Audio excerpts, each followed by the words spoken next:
पुण्यात्माओं, सोने और चांदी की परख के लिए आग में डालने से योगी ने बताया कि हमारे उन दोनों ने, चांदी और सोने ने बताया कि हमारी जाति उत्तम है, परंतु सोना कहता है कि वन में पैदा हुई गूंची को हमारे साथ तोला, ये ठीक नहीं है।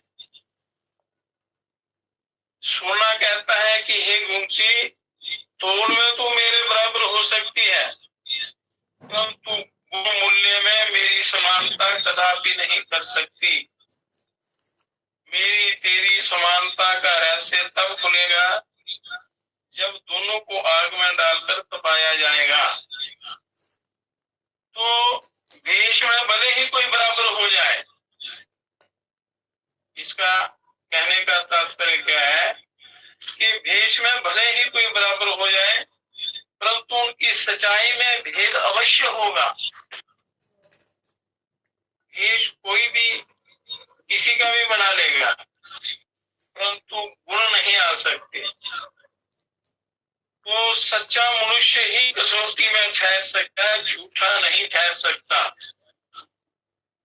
इसलिए आपको सच्चा मनुष्य बनना है, सच्चा बनना है, सत्य पालन करना है, अपने आप को सोना बनाना है, मतलब पवित्र बनाना है, शल कपट रहित बनाना है। विपत्ति बने हरि नाम को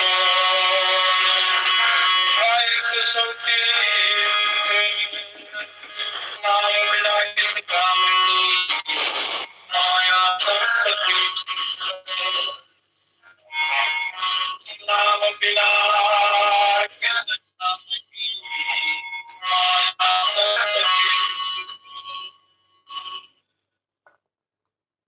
विपत्ति भी बहुत अच्छी है, जिसके आने से श्री हरि का नाम स्मरण होता है, उनका चिंतन किया जाता है। विपत्ति के समय लोग उनको याद करते हैं, परमात्मा को, तथा शरीर को दुख की कसौटी पर कसा जाता है। और परमात्मा के नाम ज्ञान के बिना तो सब माया सुख संपत्ति किस काम की। परमात्मा के नाम के बिना संसारिक वैभव सब व्यर्थ है। साधना के बिना, ध्यान के बिना, उस प्रभु के बिना ये सांसारिक साधन जितने भी हैं ये दुखदायी हैं, किसी काम के नहीं, अर्थात सब व्यर्थ हैं। इसलिए मनुष्य को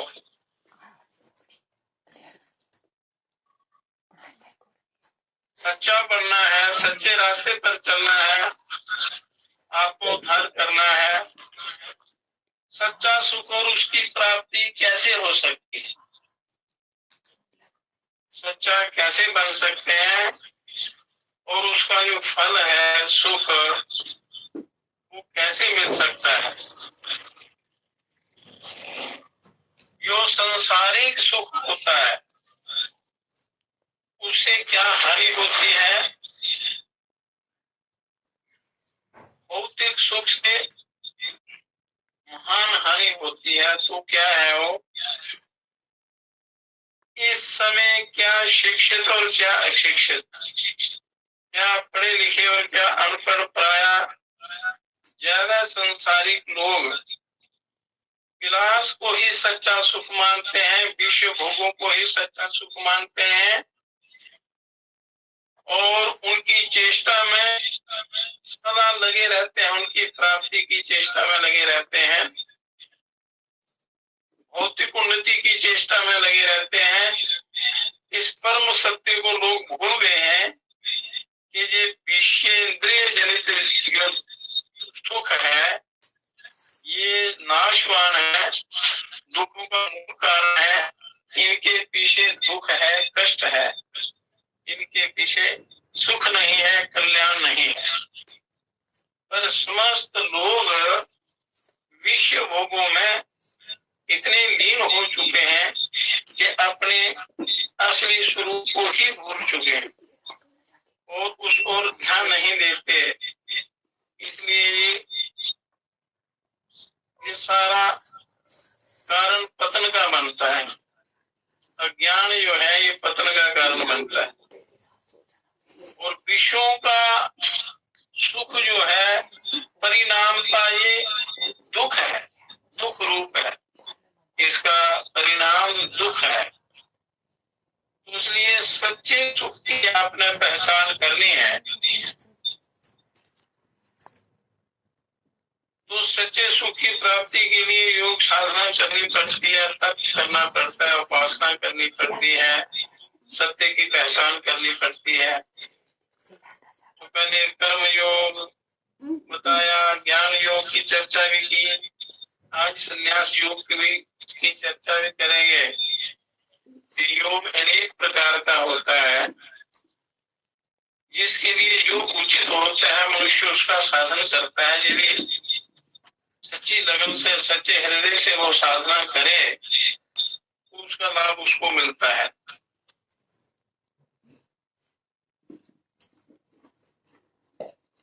मनुष्य विश्व में सच्चा सुख ढूंढता है, यही इसका अज्ञान है। तो जो परमात्मा चाहते हैं वो मनुष्य नहीं करता, जो मनुष्य चाहता है उसको वो फल नहीं मिलता, क्योंकि वो फल देने वाले के विपरीत काम करता है, उसकी आज्ञा का उल्लंघन करता है। तो मर्यादा के विरुद्ध काम करने से तो उसका प्रतिफल जो है उल्टा ही होगा। तो इसलिए मनुष्य जो करने योग्य है वो करता नहीं, और जो नहीं करने योग्य है उसको करता है। मनुष्य सुख चाहता है पर ऐसे कर्म नहीं करता जिससे सुख मिलता है या कल्याण होता है।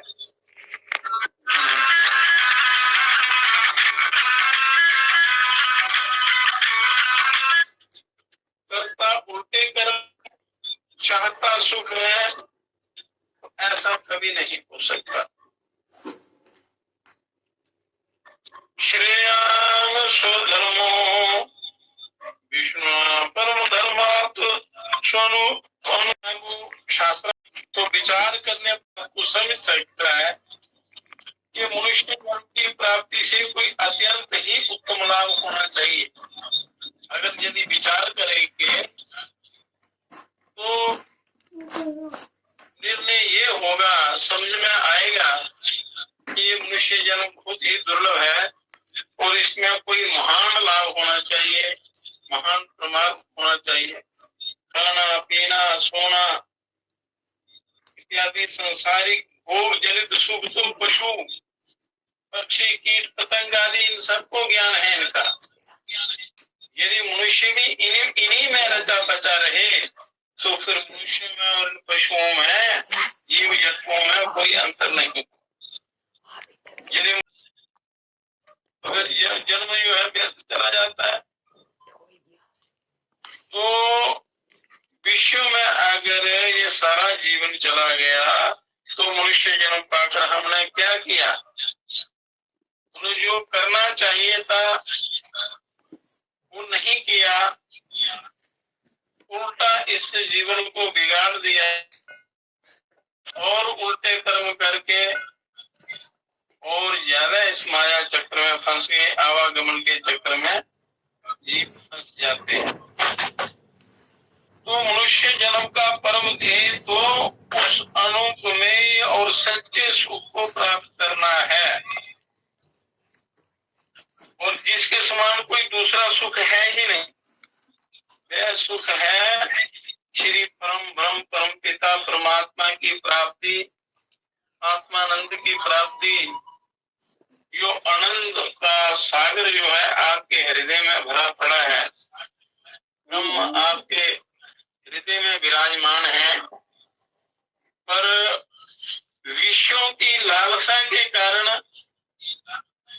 मनुष्य उस आत्मानंद की अवज्ञा कर देता है, उसको देखता नहीं है, विश्व में फंस जाता है। इसलिए इसको कष्ट होता है, जन्म मरण का चक्र मिलता है इसको। मनुष्याणां सहस्रेषु कश्चिद्यते सिद्धे यतमापि सिद्धानां कश्चिन्मापेति तद्वत्। भगवान श्री कृष्ण जी गीता में कहते हैं, हजारों में कोई मनुष्य ही मेरी प्राप्ति के लिए प्रयत्न करता है, और उन यत्न करने वाले योगियों में भी कोई ही पुरुष मेरे परायण हुआ मेरे को प्राप्त होता है, मेरे को तत्व से जानता है। कोई और यथार्थ मर्म से जानता है कोई। तो इसलिए मनुष्य को हर समय उस आत्म ज्ञान की प्राप्ति में, आत्म उद्धार में लगना चाहिए, उस ज्ञान को प्राप्त करना चाहिए जिससे आप अपने स्वरूप को जान सके, सच्चा सुख आपको प्राप्त हो सके। तो सच्चे सुख की प्राप्ति कैसे हो, उसके उपाय बताते हैं। श्रुति कहती है कि उत्तिष्ठत जागृत प्राप्यं वरान्नं निबोधत शिवरस्य धारा निशिता दुर्दया दुर्गपदस्थ कभ्यो वदन्ति। उठो, उठने का तात्पर्य है कि साधन के लिए प्रयत्नशील हो जाओ और अज्ञान निद्रा से जागो और श्रेष्ठ विद्वान की तेज धार के समान दुर्लभ दुर्गम बताते हैं, उसको महापुरुषों के पास जाकर समझो। ये कोई मनोरंजन का साधन नहीं है, ये आत्म कल्याण बहुत बड़ा प्रमाण सिद्ध कर सकते हैं।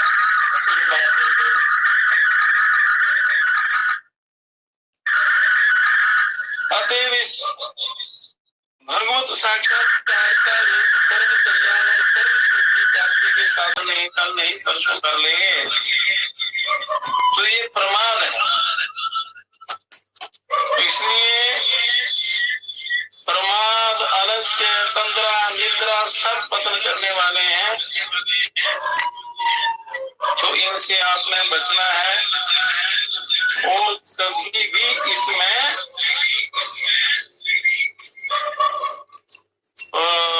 ईश्वर की प्राप्ति में, भजन में, उसकी प्राप्ति के साधन में देर नहीं करनी चाहिए, समय बर्बाद नहीं करना चाहिए।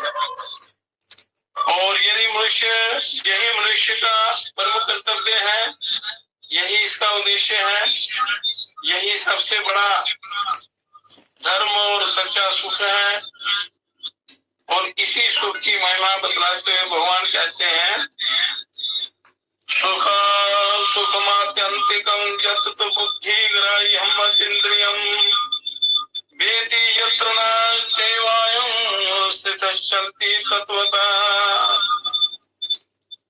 कहते हैं कि इंद्रियों से अतीत केवल शुद्ध हुई सूक्ष्म बुद्धि के द्वारा ग्रहण करने योग्य अत्यंत आनंद है, उसको जिस अवस्था में अनुभव करता है और जिस अवस्था में स्थित हुआ है वह योगी भगवत स्वरूप से चलायमान नहीं होता।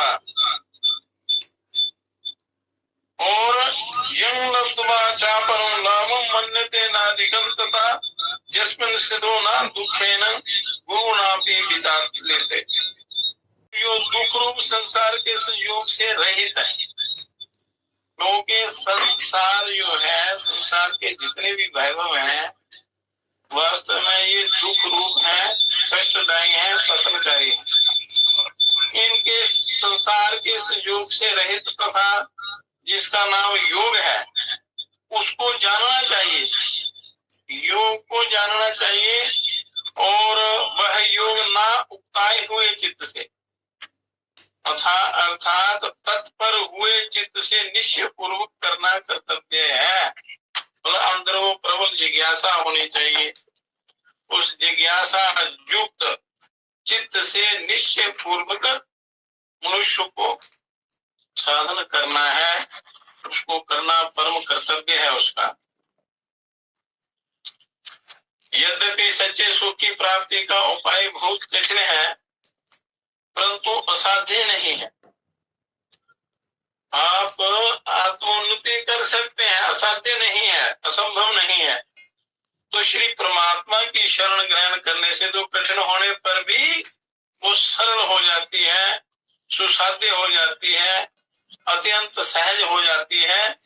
और श्री गीता में भगवान स्वयं प्रतिज्ञा पूर्वक कहते हैं, क्या कहते हैं, माहि पार्थ व्यपाश्रित्य ये अपि स्युपापयोन्या स्त्रियो वैश्य तथा शूद्र स्थापयन्ति परमागतिम् ये पुनर्ब्रह्मा पुण्य भक्ता राजर्षय तथा अनित्यं सुखम लोकम इमं प्राप्य भयस्व माम। श्री मद्भगवद गीता में भगवान कृष्ण अर्जुन से कहते हैं कि हे अर्जुन, स्त्री वैश्य और शूद्र तथा पाप योनि वाले भी यो कोई होवे वह भी मेरे शरण होकर परम गति को ही प्राप्त होते हैं। और फिर क्या कहना है कि पुण्यशील ब्राह्मण या पुण्यशील कोई भी व्यक्ति परमात्मा को प्राप्त तत्काल होते हैं, उसको परम शांति को प्राप्त करते हैं। यदि नीच से नीच निकृष्ट भी उनकी शरण में जाने से उसको परम पद की प्राप्ति हो सकती है। तो जो साधनशील प्रयत्नशील लोग हैं, साधक हैं, तपस्या में लीन रहते हैं, विद्वान लोग हैं, उसकी प्राप्ति में जो सदा लगे रहते हैं, उनका तो कहना ही क्या है, उनको तो होगा ही होगा आत्म साक्षात्कार। इसलिए तू सुख रहित और क्षण भंगुर इस मनुष्य शरीर को प्राप्त होकर निरंतर मेरा ही भजन कर। इसलिए साधक को चाहिए कि वह परमात्मा पर दृढ़ विश्वास करके उसकी शरण ग्रहण कर अपनी उन्नति के लिए जो आपकी उन्नति में विघ्न है उनको शांत करने की कोशिश करनी चाहिए, कोशिश करे, प्रयत्न करे, उसकी चेष्टा करे उनको शांत होने की। तो साधक जब प्रभु की शरण में जाता है तो उसको आत्म कल्याण की प्राप्ति अवश्य हो जाती है, निश्चित ही हो जाती है। इसमें कोई असत्य बात नहीं है, ये सत्य है। और साधक की धारणा में उसे संसार में जो सबसे उत्तम सदाचारी, त्यागी, ज्ञानी, महात्मा दिखे जो सदाचारी हो, उत्तम हो, त्यागी हो, निर्लोभी हो और जिनको देखने से मन में थोड़ा शांति का अनुभव हो, हर प्रकार से जो ठीक हो, उसी के पास जाकर उनकी आज्ञा अनुसार साधन में तत्परता के साथ लग जाना चाहिए। क्योंकि हर मनुष्य के अंदर परमात्मा ने इतनी शक्ति दी है कि वो अच्छे बुरे की पहचान कर सकता है। वो अच्छे बुरे की पहचान करके ही मनुष्य को अपना साधन प्रारंभ करना चाहिए। अब कर्म योग की चर्चा हो चुकी, ज्ञान योग की हो चुकी, अब संन्यास योग कहते हैं। गणेश गीता में संन्यास योग, गणेश जी कहते हैं क्रिया योगो वियोगाचाभ्यो मोक्ष साधने तयोर्मध्ये क्रिया योगस्त्यागस्तस्य विशेषते के अधिकारियों के भेद से कर्म योग और कर्म संन्यास योग दोनों ही मुक्ति के साधन हैं, इनमें कोई भेद नहीं है।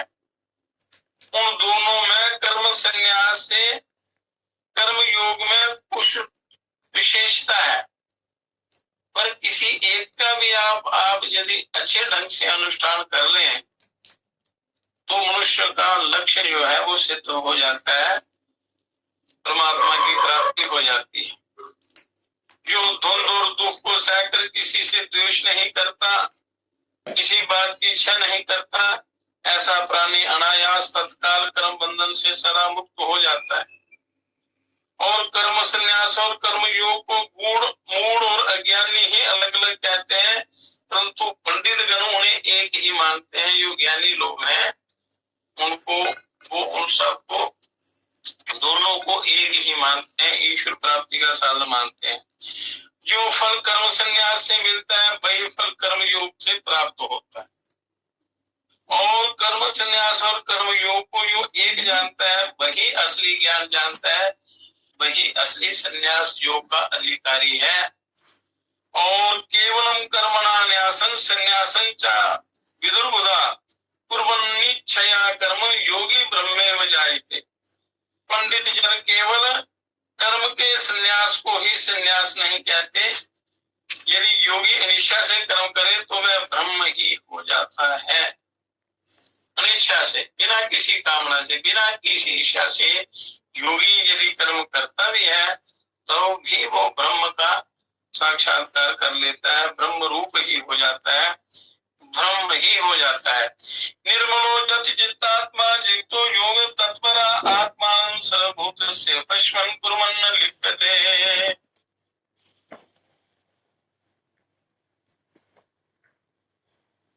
शुद्ध चित्त से मन को वश में करने वाले, जितेंद्रिय योग में तत्पर और संपूर्ण प्राणियों में स्थित आत्मा को देखने वाले कर्म करते हुए भी लिप्त नहीं होते हैं।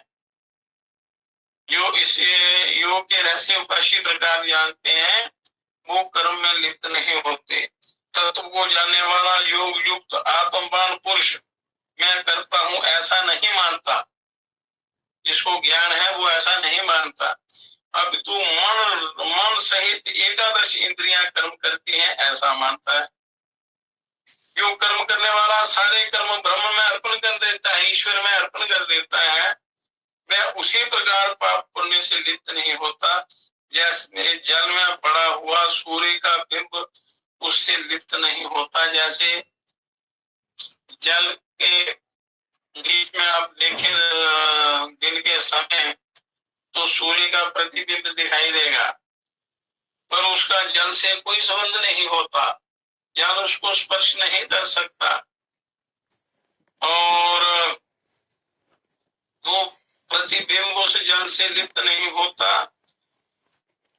उसी प्रकार कायिकम वाचिकम बौद्धम इंद्रियम मानसं तथा त्यक्त्वा कर्म कुर्वन्ति योग शक्ति चित्त शुद्धे। योग के जानने वाले चित्त शुद्धि के निमित्त फल की आशा का त्याग कर देते हैं और शरीर वचन बुद्धि इंद्रिय और मन से कर्म करते हैं।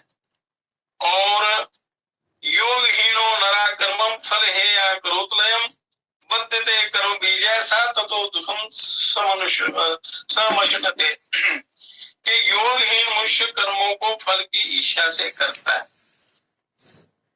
जो योग नहीं जानता, योग साधना नहीं करता, योग जिज्ञासु नहीं है, योगहीन मनुष्य कर्मों को फल की इच्छा से करता है। वही जिसको ज्ञान नहीं है, जो योग साधना नहीं है, वो कर्मों के फल की इच्छा करता है और वह कर्म बीज से बन जाता है और इसी से दुख को प्राप्त होता है।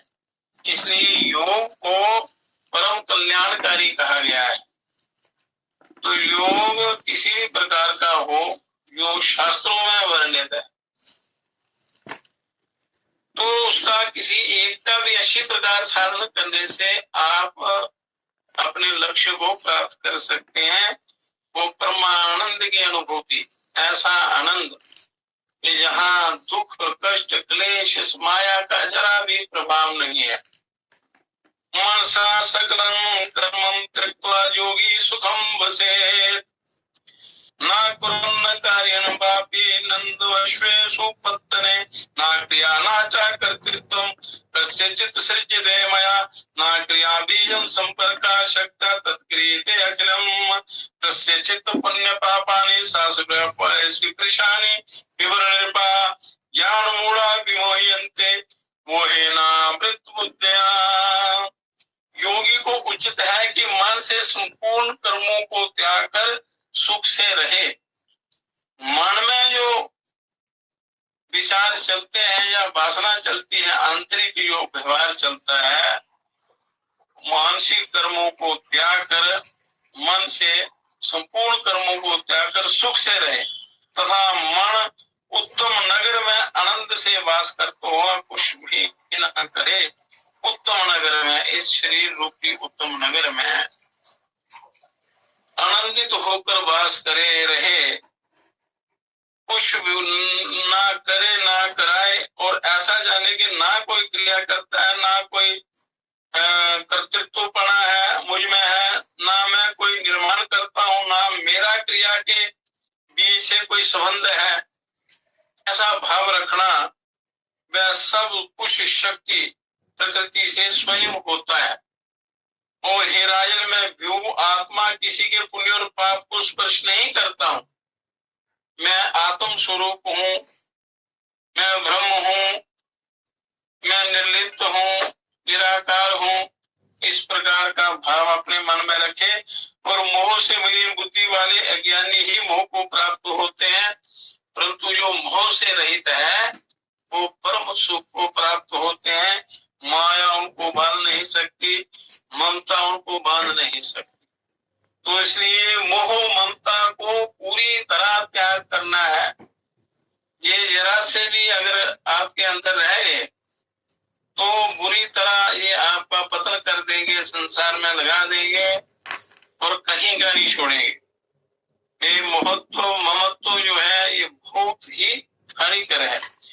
विवेकनाथ मनोज्ञानम जैसा नाशित मदमात्मना तेषा विकास मायाति ज्ञानमादित्यम बत्तरम, कि जिन्होंने विवेक द्वारा अपने अज्ञान को नष्ट कर दिया है, अज्ञान को हर लिया है और उनका ज्ञान सूर्य के समान परम प्रकाशित होता है।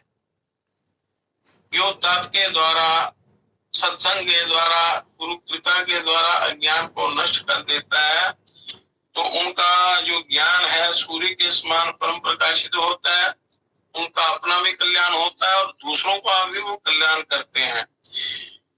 और जिसकी निष्ठा और बुद्धि मुझ में ही है, ईश्वर में है, मुझ में का अर्थ है, तात्पर्य है कि वो उसी परिपूर्ण ब्रह्म परमात्मा में है। जिनका चित्त मुझ में अत्यंत आसक्त है और जो मेरा सदा मेरे परायण है, वे श्रेष्ठ ज्ञान द्वारा पाप का नाश करके मुक्त हो जाते हैं। और पाप से मुक्त हुए बिना कल्याण नहीं होता, इसलिए पाप से मुक्ति का उपाय आपने करना है। मुक्त होने का, पापों को छोड़ना है अपने, तो उसके लिए अनेक साधन है। ज्ञान विज्ञान संयुक्त द्वितीय गवि गवि गयादिशु समीक्षणा महात्मा पंडिता उपचे शुणी। महात्मा पंडित जन ज्ञान विज्ञान युक्त ब्राह्मण गौ हाथी और प्राणी चंडाल और श्वान इन सब में समान दृष्टि रखते हैं। तो जिसका मन समता में स्थित है वे जीवन मुक्त संसार और स्वर्ग को जीत चुके हैं। कारण है कि ब्रह्म निर्दोष और समता युक्त है। जो ब्रह्म है, ईश्वर है, परमात्मा है, वो निर्दोष है और समता युक्त है और इस कारण वे ब्रह्म में स्थित रहते हैं। और जो महात्मा प्रिय और अप्रिय की प्राप्ति में हर्ष शोक नहीं करते, अच्छा होने पर प्रफुल्लित नहीं होते, कष्ट आने पर दुखी नहीं होते और वे समत्व बुद्धि से युक्त ज्ञानी जन ब्रह्म में स्थित तथा ब्रह्म के जानने वाले हैं, वही ब्रह्म को प्राप्त करते हैं, वही ईश्वर की प्राप्ति करते हैं, उन्हीं का कल्याण होता है। अब ब्रह्मवाच किम सुखम त्रिषु लोकेषु देव गंधर्व योनिषु भगवान कृपया तन्मे बद विद्या विशारद। वरेण्य बोले कि हे भगवान, हे गजानन, तीनों लोकों तथा देवता और गंधर्व आदि योनियों में यथार्थ सुख क्या है? जितनी भी योनियां हैं, जितने भी लोग हैं, उनमें सच्चा सुख क्या है, असली सुख क्या है? ये विद्या विशारद कृपा करके आप मुझसे वर्णन कीजिए और उस सुख की प्राप्ति का उपाय क्या है? तीनों लोकों में सुख क्या है और उनकी प्राप्ति का उपाय क्या है? भगवान कहते हैं कि आनंदमश्नुते सक्ता स्वात्मा रामो निजात्मनि अविनाशी सुखम तद्धेना सुखम विश्यादिषु। कि जो अपनी आत्मा में ही रमण करते हैं, आत्म ध्यान करते हैं, आत्मा में रत रहते हैं और कहीं आसक्त नहीं होते, संसार के विषय भोगों में आसक्त नहीं होते हैं और वह ही आनंद भोगते हैं, वह ही परमानंद की अनुभूति करते हैं और उसी का नाम अविनाशी सुख है। आत्मानंद में जो रहते हैं, आत्मा का ध्यान करते रहते हैं और क्योंकि इन नेत्रों से उस ईश्वर का साक्षात्कार नहीं होता तो आत्मा के द्वारा ही उसका अनुभव होता है। इसलिए जब तक आप आत्मचिंतन नहीं करेंगे, ध्यान नहीं करेंगे, तो उनका साक्षात्कार नहीं होगा। तो जो आत्मा में रमण करते हैं वो विषय भोगों में आसक्त नहीं होते और वही परमानंद भोगते हैं, उनको उस आनंद की प्राप्ति होती है, उसी का नाम अविनाशी सुख है। और ये विषयों में वास्तविक सुख नहीं है, विषय भोगों में, संसार के वैभव में, ये सांसारिक मौज मस्ती में सच्चा सुख नहीं है, आनंद नहीं है, कल्याण नहीं है। तो विषयों से उत्पन्न हुए सुख को तो दुख के ही कारण है। सुख जितने भी विषयों से सुख जो होते हैं वह तो दुखों के ही कारण है और उत्पत्ति तथा नाश वाले हैं, पैदा होते हैं, नष्ट होते हैं, ये सब दुख देने वाले हैं। और तत्ववेता उनमें आसक्त नहीं होते। जो ज्ञानी लोग हैं, जो योगी लोग हैं, ज्ञानकार लोग हैं, वो इन कर्मों में या विश्व भोगों में, संसार के जितने भी वैभव हैं उनमें लिप्त नहीं होते, उनमें आसक्त नहीं होते, क्योंकि आसक्ति ही बंधन का मूल कारण है। और कारणे सती काम से क्रोध से सहते चाजा तो ये तो वर्ष विहारासम सुखम चिरमशुनते। काम क्रोध आदि का कारण पैदा होने पर भी, रहने पर भी उनके जो आवेग को रोक लेता है तथा शरीर के प्रति अनासक्त होकर उन्हें जीतने का प्रयत्न करता है, वह बहुत काल तक सुख भोगता है।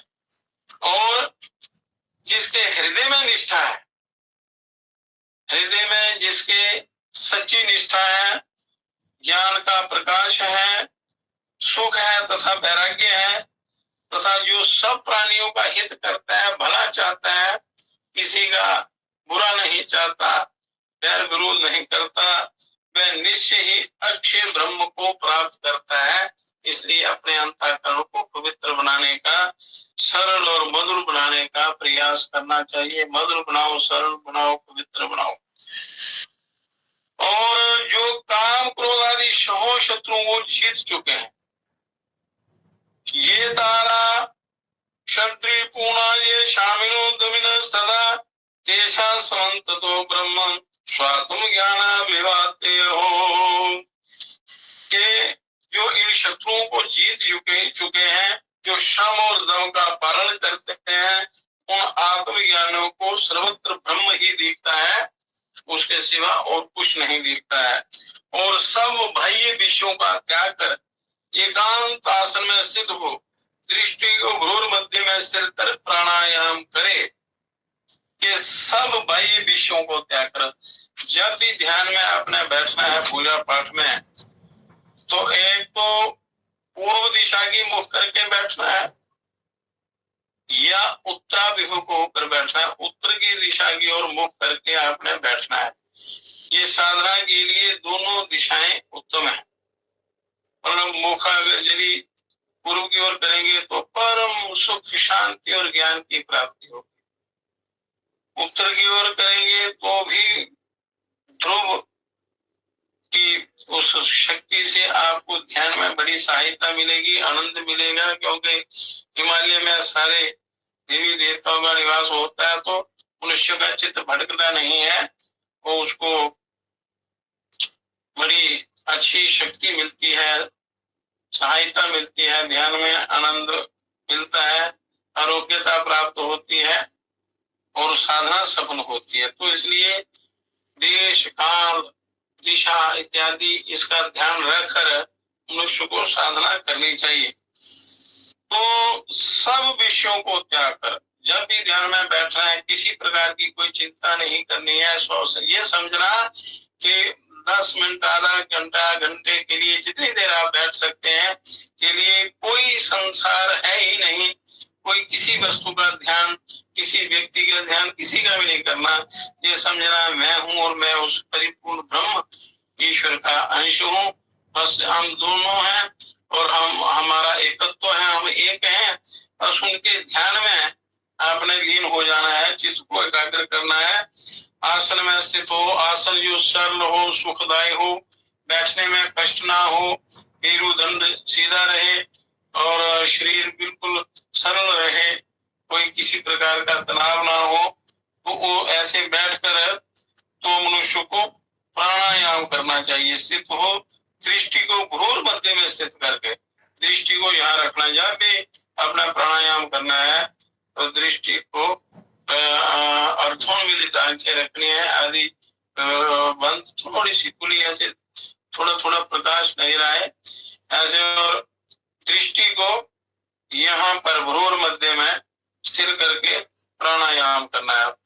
तो प्राणायाम कैसे करना है कि जब भी प्राणायाम शुरू करना है, अपना प्रारंभ करना है, तो सबसे पहले वायु को बाहर निकालना है, रिच करना है।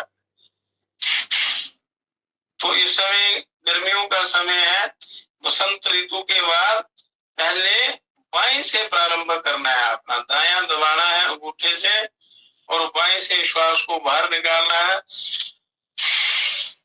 निकालकर फिर इसी नासिका से श्वास अंदर भरना है,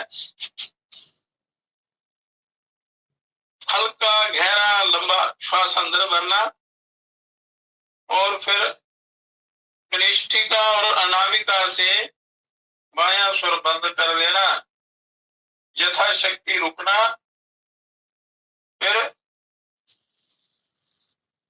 अंगूठे को नासिका पुट से हटाकर दाईं ओर से श्वास बाहर निकाल देना, फिर दाईं ओर से भरना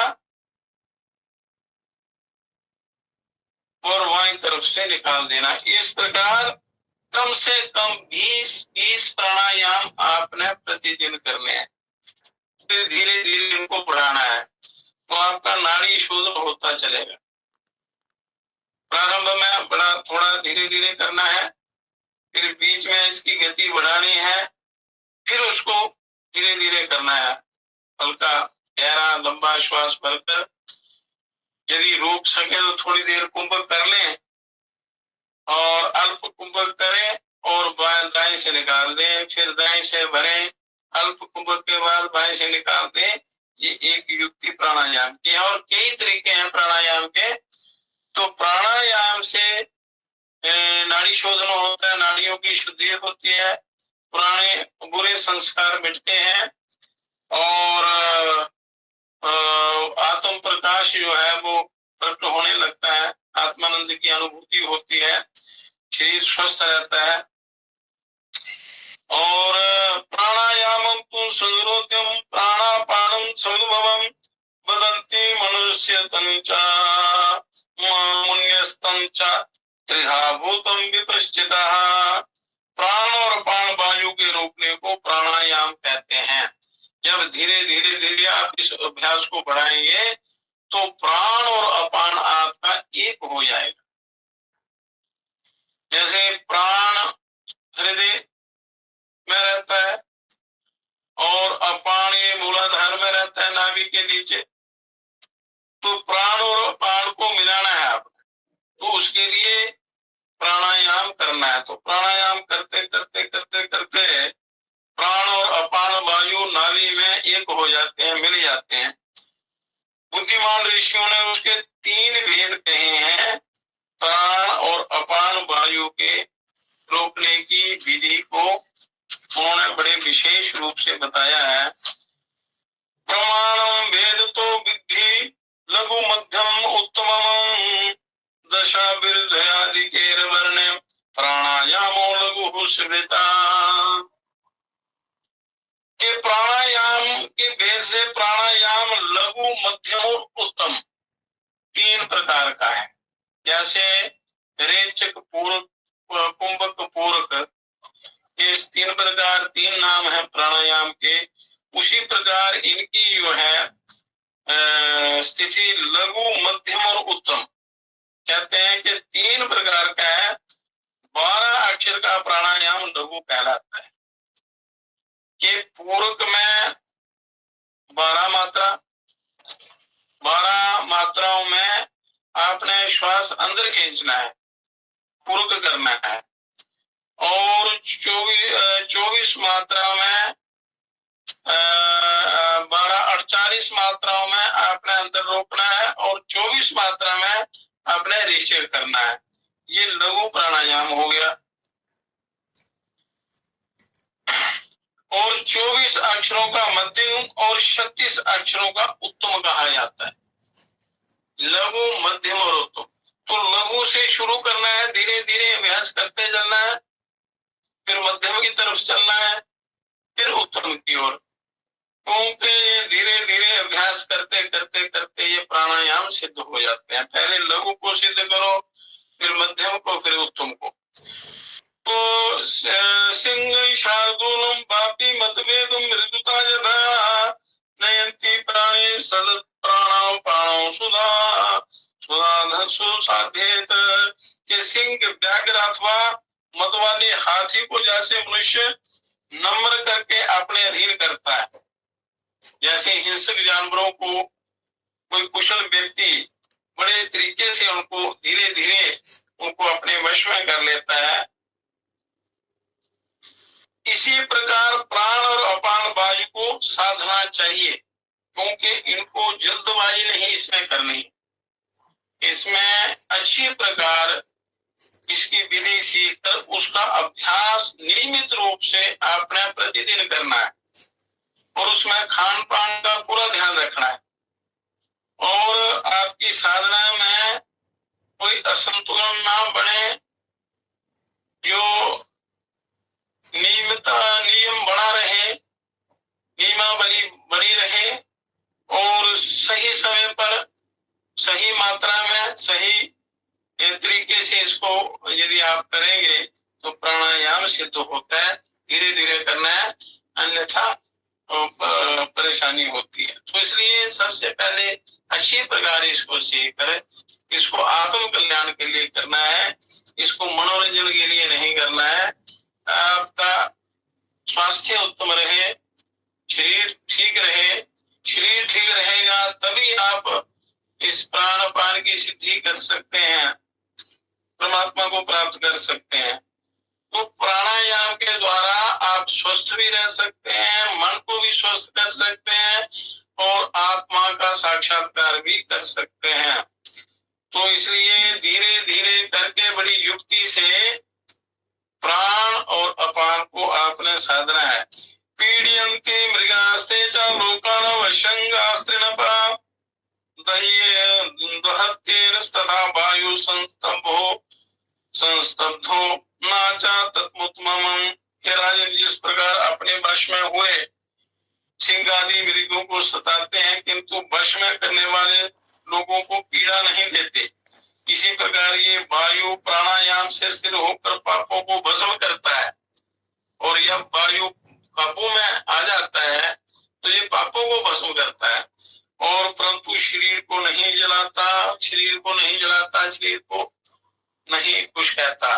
क्योंकि जो हिंसक जानवरों को साधते हैं, उनको नम्र बनाते हैं, उनको सिखाते हैं, पढ़ाते हैं, तो वो हिंसक जो प्राणी है उनका कुछ भी नुकसान नहीं करते, उनकी आज्ञा का अनुसरण करते हैं, पालन करते हैं, जैसे वो बोलते हैं उसी के अनुसार वो क्रिया करते हैं, तो उनकी आज्ञा का पालन करते हैं। उसी प्रकार यदि मनुष्य कुशलता से प्राण को सिद्ध कर ले, प्राणायाम को जीत ले, तो समझो संसार को जीत लेता है। प्राणायाम से मनुष्य मन को नियंत्रण में करता है, मन नियंत्रण में हो गया तो समझो सारा संसार आपके काबू में हो गया। तो वो फिर जीता हुआ मन आपको कहीं भी भटकाएगा नहीं, फिर मन आपके अनुसार चलेगा, आप मन के अनुसार नहीं चलोगे। तो यथा यथा नरा कश्चित सोपा न बलिमाक्रमेत तथा तथा वशीकुर्यात् प्राणापानो ही योगवित्। जिस प्रकार क्रम से मनुष्य क्रम से सीढ़ियों पर चढ़ता है, मतलब सीढ़ियों पर छलांग लगा के नहीं चढ़ा जाता, लगाएंगे छलांग तो टांगें टूट जाएंगी, शरीर को हानि पहुंचेगी। और जिस प्रकार मनुष्य सीढ़ियों पर धीरे धीरे चढ़ता है, इसी प्रकार योगी के लिए क्रम से प्राणायाम को वश में करना है, क्रम से करना है, बड़ी युक्ति से करना है, धीरे धीरे करना है और निरंतर इसको करना है। तो कभी भी कोई भी बीमारी आपको नहीं लगेगी यदि सही ढंग से सही समय पर निरंतर आप करेंगे तो तभी ऐसा होगा। अन्यथा खाली गीत गाने से कुछ नहीं होता, खाली सुन लेने से कुछ नहीं होता, महिमा का गुणगान करने से कुछ नहीं होता। जब तक आप उसको स्वयं नहीं करेंगे, अभ्यास नहीं करेंगे, तो अभ्यास करके देखिए तो फिर आनंद आएगा, फिर आपका मन अपने आप इस साधना में लगेगा, फिर कल्याण की तरफ मनुष्य चलता है। तो फिर उस आनंद का वर्णन नहीं कर सकते जो इस योग के द्वारा आनंद की अनुभूति होती है। और पूर्वकं कुंभकं चैव रेचकं चाततो अभ्यसेत अतीता नागात ज्ञानी तथा स्यात् जगति तले। पूर्व कुंभ को रेच का अभ्यास करके ये प्राणी इस जगत में भूत भविष्य तथा वर्तमान तीनों काल का ज्ञाता हो जाता है। मतलब सारे पाप रूपी कर्मों का नाश करके शरीर को परम तेजस्वी करता हुआ और तीनों कालों को अपने वश में कर लेता है, त्रिकाल ज्ञाता हो जाता है और त्रिलोकी में उसकी कोई भी हानि नहीं होती, त्रिलोकी में वो विचरण कर सकता है। 12 उत्तम प्राणायाम से उत्तम धारणा होती है। 12 जैसे लघु मध्यम उत्तम प्राणायाम बताए हैं, तो 12 उत्तम प्राणायाम जब सिद्ध हो जाते हैं तो उससे उत्तम धारणा होती है और 2 धारणा से योग सिद्ध होता है। और योगी निरंतर धारणा का अभ्यास करे, धारणा का अभ्यास करते रहना चाहिए। तो हे राजन, जो इस प्रकार साधना करते हैं, प्राणायाम करते हैं, उन्हें त्रिकाल का ज्ञान भी हो जाता है और अनायास त्रिलोकी उनके वश में हो जाती है और वो आत्म कल्याण का अधिकारी बन जाता है और वह अपने अंदर अंतरात्मा में सब जगत को ब्रह्म रूप देखता है, इतना शुद्ध हो जाता है अंतःकरण कि संसार उसको ये मन रूप देखता है, इससे परम वैराग्य हो जाता है और सच्चे सुख की प्राप्ति का अधिकारी हो जाता है। और इस प्रकार से कर्म संन्यास और कर्मयोग दोनों समान फल के देने वाले हैं, सब प्राणियों के हितकारी और कर्म का फल देने वाले, और त्रिलोकी के व्यापक ईश्वर को जानकर मनुष्य मुक्त हो जाता है। तो प्राणायाम के सवा करोड़ तरीके हैं, 1.25 करोड़ युक्तियां हैं, इसकी विधियां हैं। तो उनमें शास्त्रों में बड़ा उनको सरल करके तो 8 प्रकार के बताए हैं। उनमें भी मनुष्य अपनी शक्ति, अपनी समझ, रुचि के अनुसार किसी अनुभवी सिद्ध योगी से उनका अभ्यास सीखकर अपने कल्याण के लिए वो प्रयत्न करना है, निरंतर साधना करनी है। तो बिना पढ़े सब शास्त्र आपको आ जाएंगे और बिना दवाइयों के आप स्वस्थ रहेंगे, चित्त प्रसन्न होगा, आत्मानंद की प्राप्ति होगी, आत्मज्ञान की प्राप्ति होगी, जीवन सफल हो जाएगा, आनंदमय हो जाएगा। इसलिए योग की महिमा का वर्णन सब शास्त्रों में किया है। साक्षात परमात्मा, परिपूर्ण ब्रह्म परमात्मा ने भी योग को उत्तम बताया है, तो इसलिए मनुष्य को इसकी साधना में लग जाना चाहिए। तो प्राणायाम कितने हैं, कौन कौन से हैं, मनुष्य को, किस व्यक्ति को कौन सा प्राणायाम करना चाहिए, किस प्राणायाम से क्या क्या लाभ होते हैं, ध्यान कैसे होता है और चक्कर कैसे खुलते हैं, कुंडली की शक्ति कैसे जागृत होती है, आत्मानुसंधान कैसे होता है, नादानुसंधान कैसे होता है, ये कथा जो है या इसका अभ्यास जो है ये कल बताएंगे। आज किसी कारणवश देरी हो गई तो उसके लिए आप लोगों से क्षमा करते हैं। तो पर परमार्थ में सत्संग में लगाया हुआ एक फल भी आपके जन्म जन्मांतर के पापों को धो देता है। और यदि इस परमार्थ के कार्य में यदि थोड़ा समय ज्यादा भी लग जाए, जागना भी पड़े, जागरण ही करना पड़े, तो भी उसमें कोई हानि नहीं है, उसमें कल्याण ही कल्याण है, कल्याण ही कल्याण है। क्योंकि बातों में, नित्या में मनुष्य सब कुछ भूल जाता है और विषय कालों में घंटों दिनों महीनों बिता देता है, तो होश नहीं रहता है। इसलिए सत्संग में अगर थोड़ा जागना भी पड़े तो कोई बात नहीं, उसमें हानि नहीं, कल्याण है।